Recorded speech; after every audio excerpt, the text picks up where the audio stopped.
वन्दे ब्रह्मपुराधिपम् श्रीसहजानन्दं च मूलाक्षरम् श्रेयस्कारणसत्कुणैकनिलयम् श्रीप्रागजिह्वावत ब्रह्मोपासनधारकं गुरुहरिं यज्ञं तथा योगिनं प्रत्येवं प्रमुखं महन्तमनिशं श्रीजीस्वरूपं मुदा મહિમાનો મહિમા પ્રવચન માળામાં આજે 28મી ડિસેમ્બર 2024 શનિવારના દિવસે તમામ સંતો હરિભક્તોને મારા સાષ્ટાંગ પ્રણામ. જય સ્વામિનારાયણ. હેપી વચનામૃત દ્વિશતાબ્દી મહોત્સવ. હેપી પ્રમુખ સ્વામી મહારાજ શતાબ્દી મહોત્સવ. ઘણા દિવસોથી આપણે અંત્યનું 21મું વચનામૃત સોનાના દોરોનું સાંભળતા આવ્યા હતા. એની પરમ દિવસે સમાપ્તિ કરી. મહારાજ આપણને સૌને સોનાના દોરા જેવા પરિશુદ્ધ હરિભક્ત બનાવવા માંગે છે. સોનાના દોરા જેવા હરિભક્ત એટલે એકાંતિક ભક્ત. સોનાના દોરા જેવા હરિભક્ત એટલે કે અનન્ય ભક્ત. સોનાના દોરા જેવા હરિભક્ત એટલે ગમે તેવી કસોટી થાય એમાં પણ એ પાર ઉતરે. એમાં ઘણી બધી અદભુત વાતો મહારાજે પોતાના સ્વરૂપની પણ વાત કરી, પોતાના રસ રૂચિ અભિપ્રાયની પણ વાતો કરી. સાધક તરીકે, ભક્ત તરીકે, સાધુ તરીકે પોતાના સાધનાના માર્ગમાં ક્યાં ક્યાં જાણપણું રાખવું જરૂરી છે એની પણ વાતો કરી. એ વચનામૃતની આપણે સમાપ્તિ કરી. આજે આપણે આગળના વચનામૃતનો પ્રારંભ કરીએ છીએ. સ્વામિનારાયણ હરે વચનામૃત ગરડા અંત્ય પ્રકરણનું 22મું સખી સખાના ભાવનું. સ્વામિનારાયણ હરે સંવત 1884 ભાદરવા વધી 4ને દિવસ સ્વામી શ્રી સહજાનંદજી મહારાજ શ્રી ગરડા મધ્યે દાદા ખાચરના દરબારમાં આથમણે દ્વાર ઓરડાની ઓસરીએ વિરાજમાન હતા અને સર્વ શ્વેત વસ્ત્ર ધારણ કર્યા હતા અને પાગને વિશે ધોળા પુષ્પના તોરા ઝૂકી રહ્યા હતા અને કંઠને વિશે ધોળા પુષ્પના હાર વિરાજમાન હતા અને પોતાના મુખારવિંદની આગળ પરમહંસ તથા દેશ દેશના હરિભક્તની સભા ભરાઈને બેઠી હતી અને પરમહંસ દુક્કડ સરોદા લઈને પોતાની આગળ વિષ્ણુ પદ ગાવતા હતા. તે સમયમાં શ્રીજી મહારાજ અંતર સન્મુખ દ્રષ્ટિ કરીને વિરાજમાન હતા. ભાદરવા મહિનાના કૃષ્ણ પક્ષની ચતુર્થીના દિવસે દાદા ખાચરના દરબારમાં આથમણા બારના ઓરડાની ઓસરીમાં મહારાજ બિરાજમાન થયા છે અને મહારાજને રીઝવવા માટે અને મહારાજના દર્શન અને વાણીનો લાભ લેવા માટે મહારાજની સન્મુખ દેશ દેશના હરિભક્તો અને સંતો સભામાં બેઠા છે અને સંતો દુક્કડ સરોદા લઈને પોતાની આગળ વિષ્ણુ પદ ગાતા હતા. મહારાજે ભક્તિ સંપ્રદાયને ભક્તિને ખૂબ પોષણ આપ્યું છે. કીર્તન ભક્તિ હોય, ધૂન કરવાની હોય, આરતી કરવાની હોય, દર્શન કરવાના હોય, થાળ કરવાના હોય, ઠાકોરજીને શણગાર સજવાના હોય, એ બધાનો અતિ અપાર મહિમા સંતો હરિભક્તોના હૈયામાં નાખ્યો છે. મહારાજ પોતે સભામાં વિરાજમાન છે ત્યારે પરમહંસોએ દુક્કડ અને સરોદા લઈ અને વિષ્ણુપદ ગાવાની શરૂઆત કરી છે. હવે વિષ્ણુપદ છે એમાં ભગવાનનો મહિમા આવે, ભક્તિનો મહિમા આવે, ભગવાનના સ્વરૂપનો મહિમા આવે, ભગવાનની લીલાનો મહિમા આવે, ભગવાનના ઐશ્વર્ય પ્રતાપનો અને ગુણનો મહિમા આવે, ભગવાને કરેલી લીલા અને ચરિત્રનો પણ મહિમા આવે, ભગવાને કરેલા અલૌકિક કાર્યનો પણ મહિમા આવે.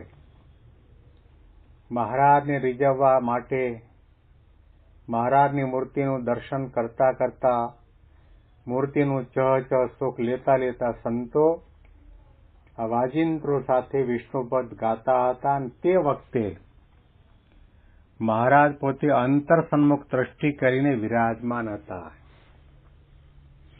સંત અને ભગવંતની બાહ્ય રીતે કોઈ પણ ક્રિયા છે એ સૌ કોઈને પ્રેરણા મળે, સૌ કોઈને આધ્યાત્મિક માર્ગમાં આગળ વધવા માટેનું પોષણ મળે. અને આપણે ભજન કઈ રીતે કરવું, ભજન કઈ રીતે સાંભળવું, કથા કઈ રીતે કરવી, કથા કઈ રીતે સાંભળવી, દર્શન કઈ રીતે કરવા, એ બધાની પ્રેરણા અને આદેશ ઉપદેશ આપણને ભગવાનના ચેષ્ટા દ્વારા અંતર સન્મુખ કરીને મહારાજ બેઠા છે. અને કીર્તનના શબ્દો અને કીર્તનના શબ્દોની ભીતરમાં રહેલો ભગવાનનો જે મહિમા છે એમાં એમને ડૂબકી મારી છે. આપણને આ ક્રિયા દ્વારા એ સમજાવવા માંગે છે કે સભામાં જઈએ ત્યારે ધૂન ગવાતી હોય કે કીર્તન ભજન ગવાતા હોય તે વખતે આપણે બીજે બાલા મારતા હોઈએ. આપણી દ્રષ્ટિ કે આપણા કાન એ તરફ મંડાયેલા હોતા નથી. કાન ભગવાને આપ્યા છે, પરંતુ કાનનો ઉપયોગ ક્યાં કરવો જોઈએ એનો આપણને ખ્યાલ નથી. 5-25 કિલોમીટરનું અંતર કાપીને સત્સંગ સભામાં ઉત્સવ સમયમાં જઈએ, હૈયું દળા એટલા બધા સંતો હરિભક્તો ત્યાં બિરાજમાન હોય, એમાં આપણે કીર્તન ભક્તિ થતી હોય ત્યારે ગામ ગપાટા મારતા હોઈએ અને બીજી કંઈક અનેક પ્રવૃત્તિ કરતા હોઈએ. આપણું મન ત્યાં સ્થિર હોય જ નહીં. મહારાજે કહ્યું કે જેવો કથા, ઉપદેશ, પ્રવચન, પારાયણનો મહિમા છે એવો કીર્તન ભક્તિનો પણ મહિમા છે. કથાની અંદર ભગવાનનો મહિમા ગવાય છે, ભગવાનના ચરિત્રો ગવાય છે, ભગવાનના ઐશ્વર્ય પ્રતાપ અને સામર્થ્યની વાતો આવે છે. એમાં કીર્તનમાં પણ ભગવાન સંબંધી જ વાતો શબ્દોમાં વણાયેલી હોય છે. એટલા માટે કીર્તન પણ તન્મયતાથી સાંભળવા, આંખો બંધ કરીને સાંભળવા, એકાગ્ર થઈને સાંભળવા, મહિમાથી સાંભળવા, પ્રેમથી, ઉત્સાહથી સાંભળવા. કે મારા કેટલા અહોભાગ્ય કહેવાય કે આવા પરમ પવિત્ર દિવ્ય અલૌકિક અક્ષરધામ તુલ્ય મંદિરમાં આ સભા મંડપમાં બેસીને મને ભજન કીર્તન સાંભળવાનો લાભ મળ્યો. આંખો બંધ કરવી. આંખો બંધ કરવી એટલે કે બહારનું જોવું નહીં. આંખો બંધ કરવી એટલે બીજા વિચારના ચરટોળે ચડવું નહીં. આંખો બંધ કરવી એટલે અંતરદ્રષ્ટિ કરવી કે હું અહીંયા આટલા માઇલથી દૂરથી આવ્યો, શાના માટે આવ્યો છું? ભજન કરવા અને ભજન સાંભળવા, અલૌકિક દિવ્ય લાભ અને ભાથું બાંધવા માટે આવ્યો છું. તો શ્રીજી મહારાજ પોતે અંતર સન્મુખ વૃત્તિ કરીને બિરાજમાન થયા છે. પછી શ્રીજી મહારાજ એમ બોલ્યા છે, જેવો પ્રેમ લક્ષણા ભક્તિયુક્ત કીર્તન વિશે હરિજનનું અંગ કહ્યું છે એવો તો જીણાભાઈનું અંગ છે, તથા પર્વતભાઈ અને મૂળજી એના પણ એવા અંગ હતા. માટે અમે અંતર સન્મુખ દ્રષ્ટિ કરીને વિચારતા હતા અને બીજા પણ સત્સંગમાં એવા અંગવાળા હશે અને જેને પ્રેમ લક્ષણા ભક્તિનું અંગ આવે તેને પંચ વિષયને વિશે પ્રીતિ ચડી જાય છે અને આત્મનિષ્ઠા રાખ્યા વિનાની જ રહે છે. મહારાજે શરૂઆત કરી કે જો આપણે અત્યારે વિષ્ણુપદ સાંભળ્યું, એમાં પ્રેમ લક્ષણા ભક્તિનો મહિમા આવ્યો છે કે ભગવાન પ્રેમને આધીન છે, ભાવને આધીન છે, અને પ્રેમ ઉપર છલ્લો નહીં, કે જે પ્રેમની અંદર દેહાભિમાન ન હોય, દંભ દેખાડો કે કપટ ન હોય, કેવળ ભગવાનને રીઝવવાની ભાવના હોય, એવી પ્રકારનો પ્રેમ જેને અનુરાગ કહેવામાં આવે છે, એવા પ્રેમ સાથે, ભાવ સાથે, ઉત્સાહ સાથે, ઉમંગ સાથે પોતાના ધન્ય ભાગ્ય માનીને આપણે ભક્તિ કરીએ તો એ ભક્તિ પ્રેમ લક્ષણા ભક્તિ છે. અને ભક્તિના નારદ ભક્તિ સૂત્રમાં ભક્તિની વ્યાખ્યા બતાવી, સાતુ પરમ પ્રેમ સ્વરૂપા. એ ભક્તિ છે, પ્રેમ સ્વરૂપ છે.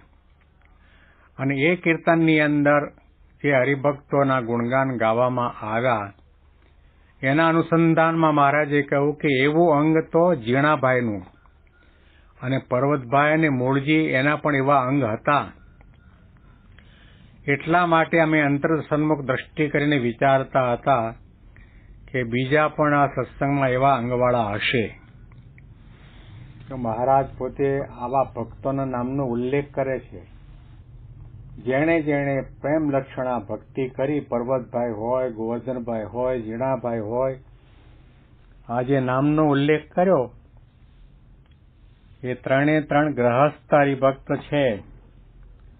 મહારાજે ક્યારેય પણ વર્ણને, આશ્રમને મહત્વ નથી આપ્યું. જ્ઞાતિ, જાતિ, કુળ એને પણ મહત્વ નથી આપ્યું. મહારાજે કહ્યું કે ભગવાનને ભજે એ મોટો, ભગવાનને પ્રેમ કરે એ મોટો, ભગવાનની ભક્તિ કરે એનું ઉત્તમ કુળ, અને એના સમાન કોઈ નહીં. તો 500 પરમહંસો હતા, પરંતુ મહારાજે પરમહંસોની સભાની અંદર આ ત્રણ હરિભક્તોના નામના ઉલ્લેખ કર્યા કે પર્વતભાઈ, મૂળજી, આ બધાને પ્રેમ લક્ષણા ભક્તિ. અને અમે આંખો બંધ કરીને તપાસ કરતા હતા અને કહેતા કે બીજા પણ સત્સંગમાં એવા પ્રેમ લક્ષણા ભક્તિના અંગવાળા હરિભક્તોને સંતો છે. અને પછી અતિ મુદ્દાની વાત મહારાજે એ કરી કે જેને એવી પ્રેમ લક્ષણા ભક્તિનું અંગ આવે તેને પંચ વિષયને વિશે પ્રીતિ ટળી જાય છે. પ્રેમ લક્ષણા ભક્તિના પાયામાં પંચ વિષયની વિશેની આસક્તિનો ત્યાગ. જ્યાં સુધી પંચ વિષયમાં આસક્તિ છે ત્યાં સુધી પ્રેમ લક્ષણા ભક્તિ થતી નથી, ત્યાં સુધી એવો પરિશુદ્ધ ભાવ જાગતો નથી. એટલા માટે કબીરજીએ લખ્યું, જાગટ પ્રેમ ન સંચરે, જાગટ પ્રેમ ન સંચરે. જે ઘટની અંદર, જે શરીરમાં, જે વ્યક્તિના હૈયામાં પ્રેમનો પ્રાદુર્ભાવ ન થાય, તો એવી વ્યક્તિનું શરીર છે એ ઘટને, એ શરીરને સ્મશાન સમાન માનો. પ્રેમ લક્ષણા ભક્તિ માટે તો બધું ત્યાગ કરવું પડે. લોકલાજનો ત્યાગ કરવો પડે, માન મર્યાદાનો ત્યાગ કરવો પડે, આસક્તિ વાસના કામનાનો ત્યાગ કરવો પડે, દેહાભિમાનનો ત્યાગ કરવો પડ્યો. તો લાડુબા, જીવુબા, જમકુબા, રાજબા, પર્વતભાઈ, ગોવર્ધનભાઈ, બ્રહ્માનંદ, મુક્તાનંદ, પ્રેમાનંદ, આ બધા પ્રકારના ભાવોથી પર થઈને ભગવાન સ્વામિનારાયણની પ્રગટની ભક્તિ કરી છે. એવી જ રીતે 5000 વર્ષ પહેલા શ્રી કૃષ્ણ ભગવાન આ પૃથ્વી પર પ્રગટ થયા ત્યારે ગોકુળની ગોપાંગનાઓએ પણ આવી પ્રકારની ભક્તિ કરી. ભગવાનની પાછળ ગાંડા ઘેલા બની ગયા હતા, દેહનું ભાન ભૂલી જતા, અવળ સવળ કપડાં પહેરી બેસતા. ક્યારે બને કે જ્યારે પ્રેમ પરાકાષ્ઠાની ભૂમિકા સુધી પહોંચી જાય પછી કંઈ ખ્યાલ ના આવે. તો એના માટે પંચ વિષય ગૌણ થઈ જાય. ખાવાનું ભૂલી જાય, ઊંઘવાનું ભૂલી જાય, નાવા ધોવાનું ભૂલી જાય અને બાવરા બની જાય. જેવી રીતે વિજ્ઞાનદાસ સ્વામી ગોરધનભાઈ કોઠારીના સગા ભત્રીજા એમણે દીક્ષા લીધા ત્યાર પછી એમનું નામ વિજ્ઞાનદાસ. અને ભગતજી મહારાજના પ્રત્યે એટલો ગુરુભાવ અને એટલું દ્રઢપણે માનતા હતા કે સહજાનંદ સ્વામી મહારાજ ભગતજી મહારાજના અંગો અંગમાં સાક્ષાત બિરાજમાન થઈને રહ્યા છે. વડતાલમાં વિજ્ઞાનદાસ સ્વામી હતા અને આ બાજુ વિજ્ઞાનદાસ સ્વામીને સમાચાર મળ્યા કે ભગતજી મહારાજ અત્યારે ટ્રેન દ્વારા બોરીયાવી સ્ટેશનથી પસાર થવાના છે. સમાચાર મળ્યા અને આ સભા મંડપ તો લગભગ 6-7 ફૂટ ઊંચો છે.